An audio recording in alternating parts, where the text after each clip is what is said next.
Hello everyone, कैसे हैं आप सब। एक बार पुनः से कोचिंग क्लासेस पर स्वागत है। उम्मीद करता हूं आप सब अच्छे होंगे, मस्त होंगे, बेहतर होंगे, आपकी पढ़ाई भी बेहतर चल रही होगी।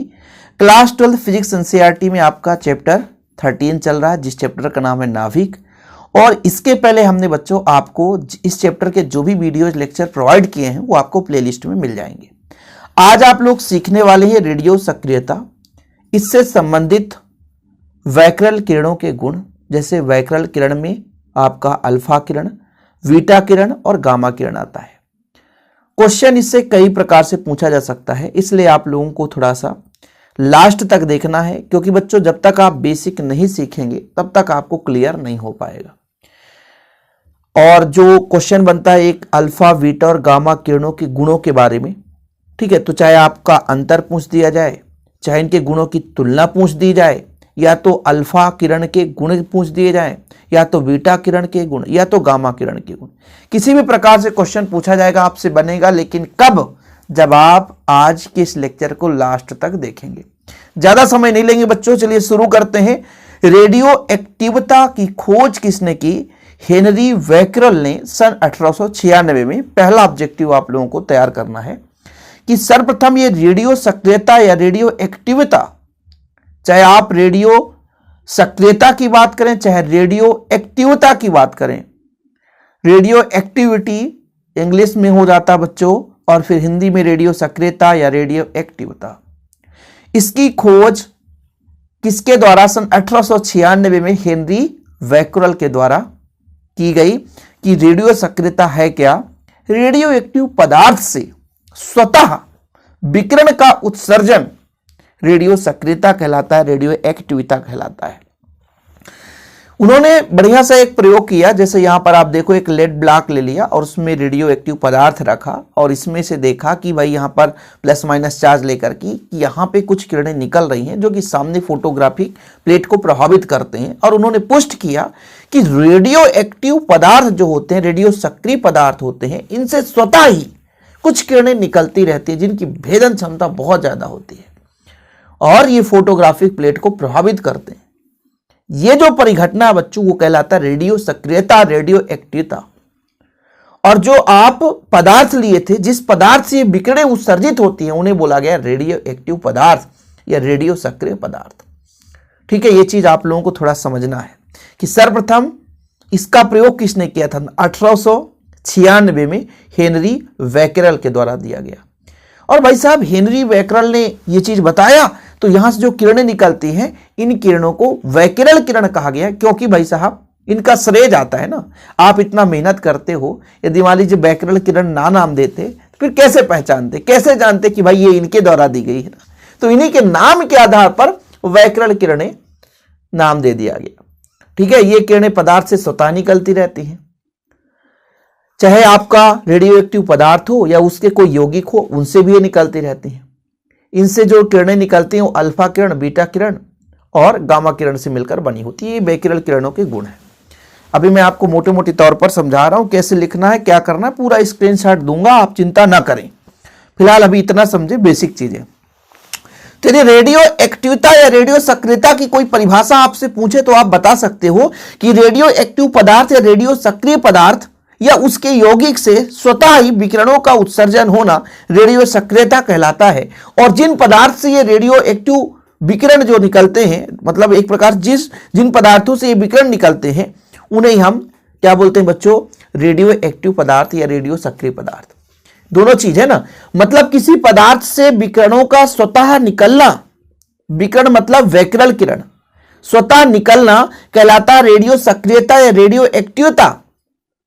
लेकिन बच्चों जिस पदार्थ से निकलता है उसे बोलते हैं रेडियो सक्रिय पदार्थ या रेडियो एक्टिव पदार्थ। इस प्रकार क्लियर है इसकी परिभाषा। 2 नंबर में पूछ दिया जाएगा, आपसे बन जाना चाहिए। अब एक चीज यहां पर थोड़ा सा तथ्यात्मक आपको जानकारी दे दूं कि जब वैक्यूल साहब, हेनरी वैक्यूल जो थे, 1896 में ये खोज किए वैक्यूल किरणों की, उस समय जो आपका रेडियो एक्टिव पदार्थ था यूरेनियम था। उस समय पोलोनियम की खोज नहीं हुई थी, थोरियम की खोज नहीं हुई थी। ठीक है, जैसे सन 1898 में इनका प्रयोग कब था? 1896 में। और 1898 में पियरे क्यूरी और मैडम क्यूरी ने एक नया तत्व की खोज की है, रेडियम की, जो इससे कई ज्यादा रेडियो एक्टिव होता है। मतलब यूरेनियम या यूरेनियम के जो यौगिक हैं, इनसे तो स्वतः किरण निकलती है, लेकिन इससे भी ज्यादा सक्रिय सन 1898 में पियरे क्यूरी और मैडम क्यूरी ने मिलकर के एक कोल तार प्लिच बैंड से एक नया तत्व रेडियम प्राप्त किया। बाद में तो और खोज किए गए, जैसे पोलोनियम है, थोरियम है, एक्टिनियम है। ये चीज भी आपको तैयार रखना चाहिए, क्योंकि मान लीजिए कोई कह दे कि रेडियम की खोज किसने की, तो आप लोग भाई ये न कह देना कि ये हेनरी बैकरेल साहब।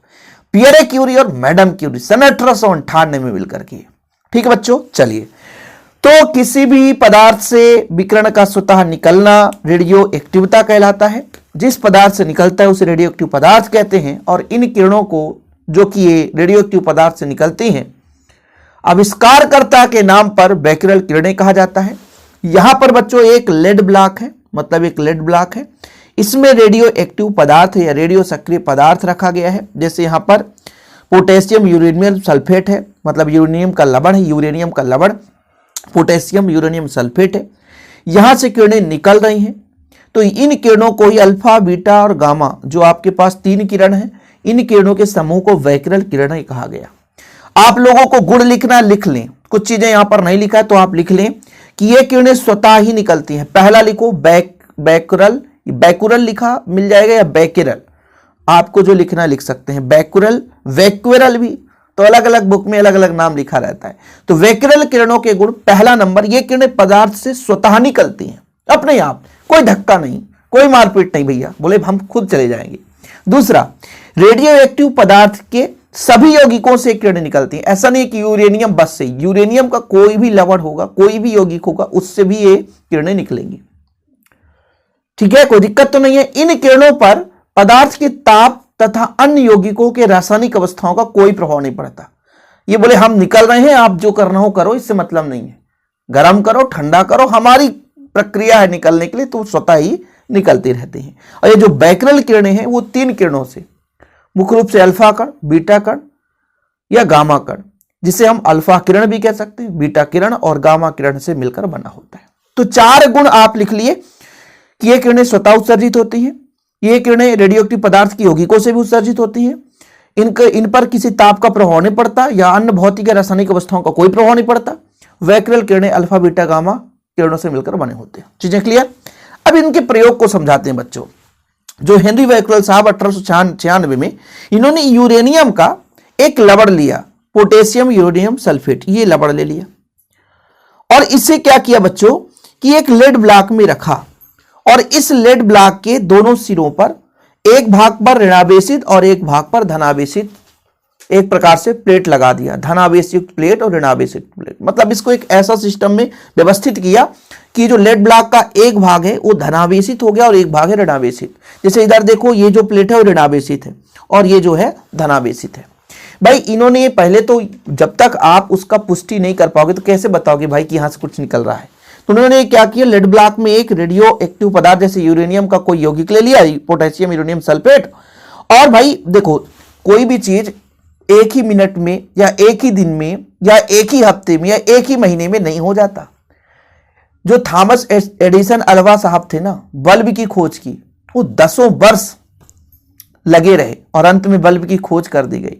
ऐसे हर एक प्रयोग में वैज्ञानिकों का लाखों प्रयास हुआ है, तब वो कहीं जाकर के सफल हुए। तो अपने जब प्रयोग कर रहे थे यूरेनियम का प्रयोग ही कर, यूरेनियम पर वो कार्य ही कर रहे थे, तब उन्होंने लेड ब्लॉक में क्या रखा था, यूरेनियम का एक यौगिक रखा था और उसके एक सिरे पर ऋणावेशित प्लेट और एक सिरे पर धनावेशित प्लेट रखा था। तब उन्होंने क्या देखा कि भाई साहब यहां से कुछ ऐसे पदार्थ, मतलब एक प्रकार से कण या तरंग निकल रहा है या किरण निकल रहा है, जो कि कुछ किरणें तो ऋणावेशित प्लेट की ओर झुक रही हैं और कुछ किरणें तो भाई साहब धनावेशित प्लेट की ओर झुक रही हैं और कुछ किरणें सीधी जा रही हैं। ये किरणें जो है फोटोग्राफिक प्लेट को प्रभावित भी करते हैं। उन्होंने खुद अपने प्रयोग में देखा। अब कहोगे सर आप प्रयोग करके दिखाओ, तो हमारे पास उपकरण नहीं है, यूरेनियम आपको मिल भी नहीं सकता, समझ रहे ना। तो अपने प्रयोग में देखा कि हम जब एक लेड ब्लॉक में, या ये लेड ब्लैक बोलते हैं, लेड ब्लॉक बोल सकते हो, एक मतलब कुछ कुल मिलाकर ये पात्र है कांच का, इसमें उन्होंने क्या रखा बच्चों, यूरेनियम का लवण रखा और देखा कि भाई साहब जब धनावेशित ऋणावेशित प्लेट को यहाँ पे जोड़ा तो देखा कि यहां से जो किरण निकलती है तो कुछ ऋणावेशित प्लेट की ओर झुक रही है, कुछ धनावेशित प्लेट की ओर, कुछ सीधे चला गया।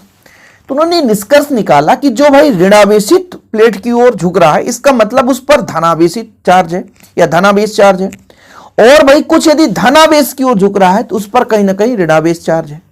तो फिर उनका नाम भी दे दिया कि भाई साहब जो आपका ऋणावेश प्लेट की ओर झुक रहा है, मतलब जो भी किरणें ऋणावेशित प्लेट की ओर जा रही हैं उनमें कहीं ना कहीं धनावेश है, और जो धनावेशित प्लेट की ओर झुक रहे हैं उस पर ऋणावेश है।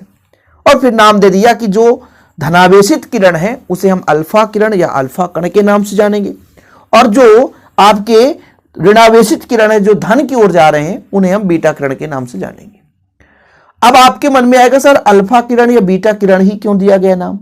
तो देखो भाई साहब, मैं आपको एक क्लियरली बताता हूं कि जब आप पैदा होते हैं तो आपका कोई नाम नहीं होता, और फिर आपका नाम रख दिया जाता है, उसी नाम से आपका रिजल्ट भी बनता है, आधार कार्ड भी बनेगा, और उसी नाम से आप नौकरी भी करोगे, मरोगे भी तो आप उसी नाम से जाने जाओगे। ऐसे ये अल्फा और बीटा किरण पहली बार नाम लिया गया और उन्होंने रख दिया, तो उसी आधार पर हम भी जानते हैं। लेकिन कितने लोगों के मन में रहता है ना कि सर ये कहां से आया अल्फा, हम एक्स किरण वाई किरण आप दे देते, कोई दिक्कत नहीं है, बिल्कुल दे सकते हैं। तो भाई हमारे वैक्यूल साहब बोले हम यही नाम देंगे, बोले ठीक है दे दीजिए नाम। तो उनके आधार पर ये अल्फा बीटा और गामा किरण कहला गए। ठीक है, फिलहाल इतना मैं महाभारत तो समझा दिया, थोड़ा सा आप लोगों की बारी है स्क्रीनशॉट लेने की, तो ले लीजिए, थोड़ा स्क्रीनशॉट ले लें। ठीक है, कोई दिक्कत तो नहीं बच्चों। चलिए अब यहां पर थोड़ा आप समझिएगा, यहां पर देखिए सन 1896 फ्रांसीसी वैज्ञानिक हेनरी बैकरल जब यूरेनियम के लवण पोटेशियम यूरेनियम सल्फेट में कार्य कर रहे थे तो उन्होंने पाया कि लवण से कुछ उच्च सक्रिय विकिरण उत्सर्जित होते हैं जो फोटोग्राफिक प्लेट को प्रभावित करते हैं। इसके अतिरिक्त ये विकिरण गैस या वायु को आयनित कर देते हैं। मतलब एक गुण तो मिल गया कि अल्फा किरण और बीटा किरण क्या करते हैं, गैसों को आयनित कर देते हैं। कुछ ठोस पदार्थों को भी भेद कर देते हैं तथा कुछ पदार्थ जैसे जिंक सल्फाइड पर प्रतिदीप्त उत्पन्न करते हैं। दूसरा नंबर ये भी था आपका फोटोग्राफिक प्लेट को प्रभावित करते हैं। इनका गुण लिखना पड़ेगा ना भाई कि कौन प्रभावित करता है कौन नहीं। ठीक है, इन विकिरणों को रेडियो सक्रिय विकिरण कहा गया और जिन पदार्थों से निकलता है उसे रेडियो एक्टिव पदार्थ कहा गया। ऐसे पदार्थों को जिनमें से विकिरण निकलते हैं उन्हें रेडियो सक्रिय पदार्थ कहा गया। यदि किसी रेडियो सक्रिय पदार्थ को लेड ब्लॉक में रखकर विभिन्न विकिरणों को विद्युत क्षेत्र से गुजारकर प्राप्त किया जाए तो 3 प्रकार से विकिरण प्राप्त होते हैं। अल्फा किरण, वो किरण जो विद्युत क्षेत्र के ऋणात्मक प्लेट की ओर विक्षेपित हो जाती हैं, जो मैंने अभी आपको समझाया कि जो ऋणावेशित प्लेट की ओर विक्षेपित होता है उस पर धनावेश होगा जिसे अल्फा किरण कहा गया। जो किरण धनावेशित प्लेट की ओर जा रहा है मतलब उस पर ऋणावेश होगा, इसे हम है ना बीटा किरण बोल दिए। और गामा किरण जो विक्षेपित ही नहीं होता, जो इधर उधर नहीं जाता, वो सीधा जा रहा है, उसे गामा किरण कह दिया गया। फिर बात करेंगे बच्चों अल्फा बीटा और गामा किरणों के गुण के बारे में। फिलहाल क्लियर है, इतना समझ गए, थोड़ा बहुत आप लोग समय दीजिए, सब कुछ क्लियर होगा। 2-4 गुण यदि आप जैसे तैयार कर लेंगे अल्फा किरण के तो बीटा और गामा किरण का याद ही हो जाएगा। जैसे जब हम अल्फा किरण को पहचानने की बात करते हैं तो हीलियम नाभिक से जाना जाता है, और यदि हम बात करते हैं बीटा की तो इसको हम इलेक्ट्रॉन के नाम से जानते हैं। ठीक है, और वहीं पे बच्चों जब हमारा गामा किरण आता है तो ये विद्युत चुंबकीय तरंग है, इसको हम 0 इलेक्ट्रॉन 0 प्रोटॉन उदासीन है। ठीक, तो इसका चिन्ह कुछ अलग ही रहता है। ठीक है, तरंग दैर्ध्य के रूप में इसको हम कम तरंग दैर्ध्य वाले चिन्ह के रूप में प्रदर्शित करते हैं। तो अल्फा किरण को हीलियम नाभिक से, इसको जो आपका बीटा किरण होता है इसको हम भाई ये आपका ऋणावेशित है तो इलेक्ट्रॉन से दर्शा देते हैं। ठीक है, अब बात करते हैं बच्चों इनके बेग की। तो जो आपका अल्फा किरण होता है इसका बेग लगभग 1/10 प्रकाश के बेग के 1/10 भाग के बराबर होता है। ये गैसों को आयनित कर देते हैं, फोटोग्राफिक प्लेट को प्रभावित करते हैं, लेकिन भेदन क्षमता जो होती है ना वो अल्फा किरण से और बीटा किरण से कम होती है। सबसे ज्यादा जो भेदन क्षमता होती है सॉरी अल्फा किरण की सबसे कम भेदन क्षमता होती है, सबसे ज्यादा होती है गामा किरण की।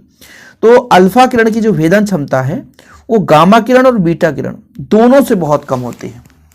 तो 4 गुण आपसे बनना चाहिए, ज्यादा नहीं तो 4 तो बनना चाहिए। जैसे मैं अल्फा किरण के बारे में बात करूं तो पहला जो है, जो ये आपका अल्फा किरण होता है वो भारी कणों से मिलकर बना होता है जिसका द्रव्यमान लगभग हीलियम नाभिक के द्रव्यमान के बराबर होता है। ये चीज आपको तो पता है कि भाई विद्युत क्षेत्र और चुंबकीय क्षेत्र दोनों से विक्षेपित हो जाएंगे। क्लियर, इनका वेग जो है प्रकाश के बेग का 1/10वां भाग होता है।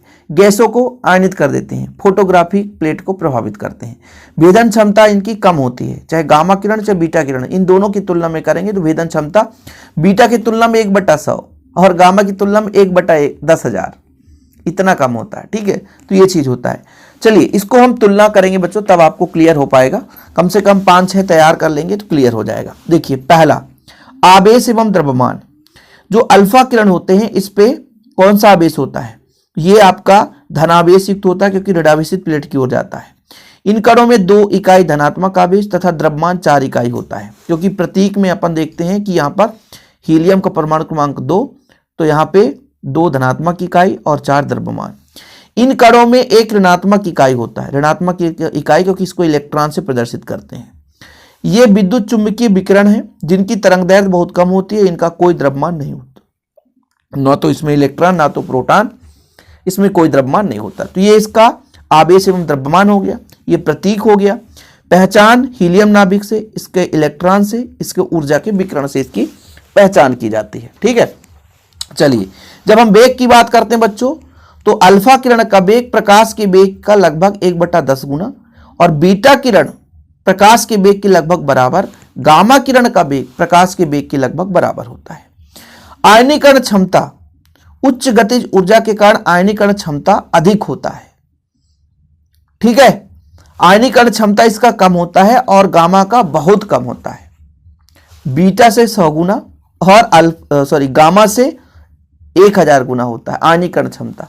आयनीकरण कम होता है, ध्यान रखिएगा, आयनीकरण क्षमता अल्फा किरणों की अधिक होती है और भेदन क्षमता कम होती है, एक दूसरे के अपोजिट है। जैसे यहां पर देखिए गामा किरण है, इसकी आयनीकरण क्षमता बहुत ही कम है, लेकिन इसकी जो भेदन क्षमता है ना बहुत ज्यादा होती है।